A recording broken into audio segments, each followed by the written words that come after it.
Rarities. This is a Kate Bush picture disc interview. Really unfortunate place to put the hole. That's, otherwise it would be very frameable. It's a beautiful picture of her. Too much light here. Too much reflection. Here's another one. I think these are interview discs, but it's been a long time since I've been able to listen to them. I used to always be on the hunt for bootleg stuff. I would go to the really nasty looking record stores. Here's Girschool. They were one of my favorite discoveries when I was in England. Scream of Blue Murder. Oh, and I paid £6, 49p at Virgin Records. I loved them. They rocked so hard. And they're still playing. This is, I'm going back while Sugar Hill Gang. Yeah, man. I had the original Rapper's Delight. And I listened to it a lot. This is Stark Raven. This was a West Virginia band. Huntington, West Virginia. I saw them play at Ritter Park. And they were great. And they a couple of girls ended up on Mountain Stage as regulars. I don't know what everybody's doing now. I haven't been listening to radio at home in a while. Oh, I love this. This was my introduction to Shaka Khan. At midnight, at midnight, at midnight. This came with a really great poster, too. That was another one of the posters that was lost. Is there anything inside? I don't think there's anything inside this one. No, not really, nope. The Yes album. They had always lots to look at in their albums. I don't know where my Fragile album is, but that one looks really cool. This has, Yours is No Disgrace to Clap. I learned how to play the clap, kinda, for a while. I used to play along with all those. Of course, The Pretenders. My original one. Great. It was great to hear a woman rock so hard and be so pissed off. Animals, Pink Floyd. It used to drive me nuts that they never had pictures of themselves in there. So before the internet, you never really knew what those guys looked like. Steve Vai, Flexible. I used to read Guitar Magazine, and I heard about Steve Vai. So I bought this when it came out. This is the back of the Steve Vai album, and this was recorded in 1984. I think he was still working with Zappa. And this stuff is very Zappa-esque. A lot of it's really good. Some of it I don't like so much. I think my favorite, of course, Little Green Men.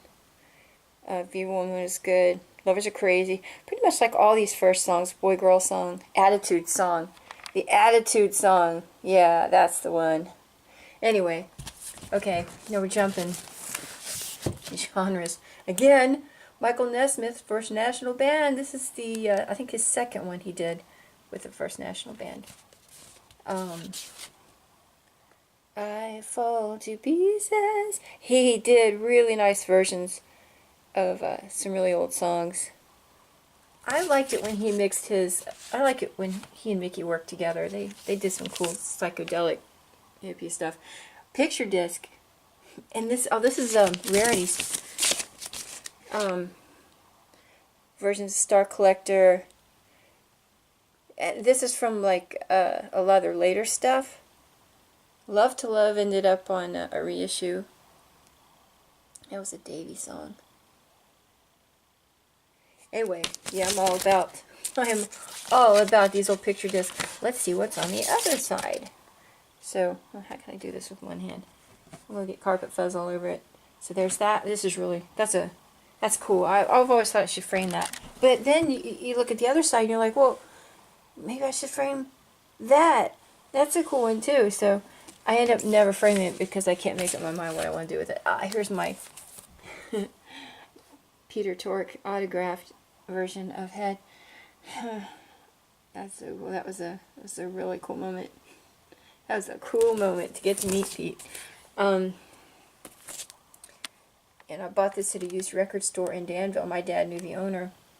So we would just go there. It was only open one day a week. So we'd go in on Saturday morning and find records. And I I never heard this album before. Never heard it before, and I think I'd seen the movie, but I didn't know the album existed, and that was really cool. The Rhino reissue. Well, I don't know if they ever released this before.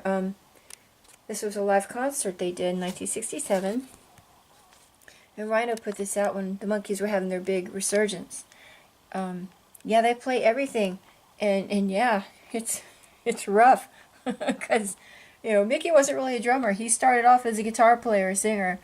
But it's a lot of energy. It's a lot of fun to listen to. It's fun. You just got to take it, you know, in the spirit. Another picture disc. This is the Monkees. Let me pause this for a second. So there's that side. They're getting off an airplane. Davey looks cool there. And Pete's smiling. He smiled a lot. Okay. Flip it. And there's a Mickey with no shirt and a bikini babe. So, you know, it's really tempting to frame these, but then I'm like, well, then I'll never see the other side. This was one of the first albums I ever had. Mom and Dad bought this for me when I was like, I don't know, 7, because I was such a monkey maniac back then. Yeah, man, that's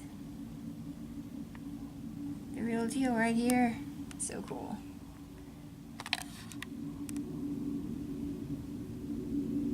And then it tells you, look for them every Monday night. That's when I first saw them. It was Monday night when I saw them. And then they showed up on Saturday mornings, and I was just forever hooked. I think they came on after Scooby-Doo. Birds, the Bees, and the Monkees. It says, Daydream Believer and I. There's some good stuff on here. Righting Wrongs by Mike is one of my favorites. Tapioca Tundra by Mike. I really like the Mike songs. When Mike was psychedelic, I really dug his stuff. Zor and Zam is incredible. And then this was the very first album I got, Barrel Full of Monkees, and I was mad when I got it because I thought Dad was teasing me because he did that a lot. And I've been saying I want a Monkees album, and I saw this, and I was like, you're just messing with me. I'm 7 years old and thinking, here, my dad's just messing with me because he teased me just relentlessly.